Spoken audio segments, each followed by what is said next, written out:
A'udhu billahi minash shaitanir rajim. Bismillahirrahmanirrahim. Falenderojmë Allahun e plot fuqishëm, paqja qoftë mbi dërguarin e tij fisnik Muhammedin alayhis salam. Myshde xhenetin. Kjo është tema që do ta diskutojmë së bashku, bazuar dhe referuar në ajetin e 30 të surës Fusilet, ku i madhrishmi Allah thot Bismillahirrahmanirrahim, innal ladhina qalu rabbuna Allahu thumma istaqamu tatanazzalu alayhimul malaikatu alla takhafu wa la tahzanu wa abshiru bil jannati allati kuntum tu'adun. E s'ka dyshim se ata që than Allahu është Zoti ynë dhe ishin të paluhatshëm, atyre u vinë me lajket në prag të vdekjes dhe u thonë: të mos frikësoheni, të mos pikëlloheni, keni myshde xhenetin që u premtohej.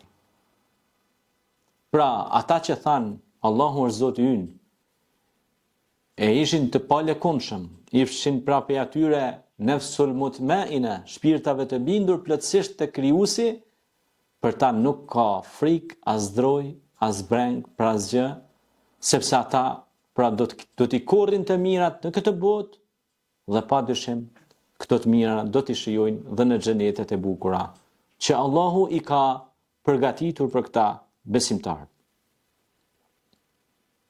Pra ishin të paluhatshëm.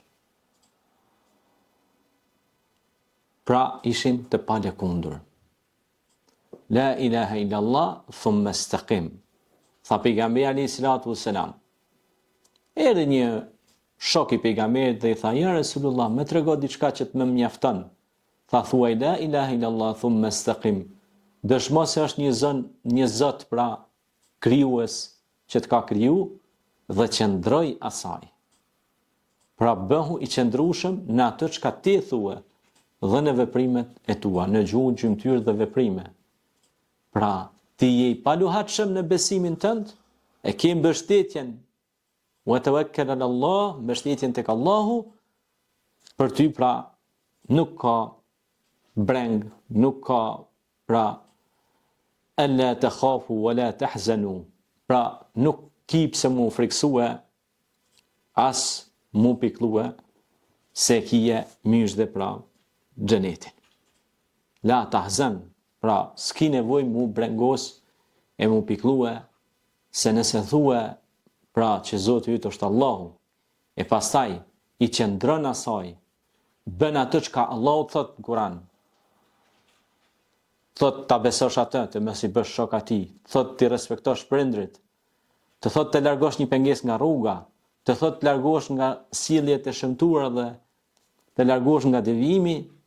Pra nëse ti ndjek këtë fjalë të bekume, këtë libër, këtë fjalë të bekume që është fjala e Allahut, Kurani famlart, la takhaf, mos ki frikë, as droj, se për ty është përgatit xheneti.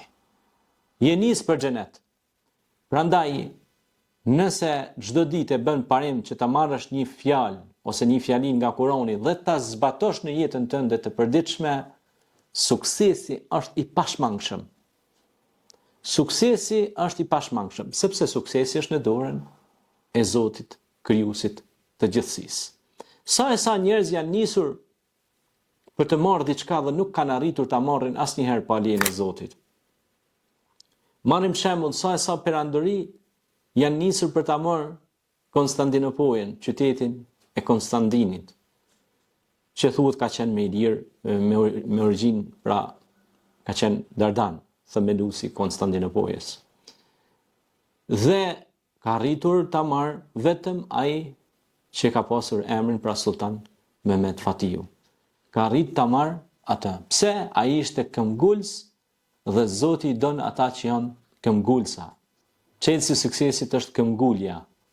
Prandaj edhe në besim dhe në Kur'an është, nëse ti e kërkon një diçka, Zoti ka me ta dhënë. Prandaj edhe Zoti thot në Kur'an: "Ud'uni fastajib lakum." Lutuni mua, unë ju përgjigjem. Allahumma nas'aluka al-janna, o Zot, ama xhenetin. Lutë pra Zotin me këtë lutje, o Zot, ama xhenetin. Kërkohet xhenetin prej krijuesit, Allahu ka me ta dhënë xhenetin. Kërkoj të mirat e kësaj dunjoje, Zoti ka me t'i dhënë edhe të kësaj bote. kërkoj të mirat e ahiretit, Zoti ka me t'i dhënë edhe ato. Dhe se Zoti yt do të jap ty e ti do të kënaqesh. Kjo gjendet në surën Duha. Allahu na mundësoft që të kënaqemi me të mirat e tij, të shijojmë ato. Selam aleikum.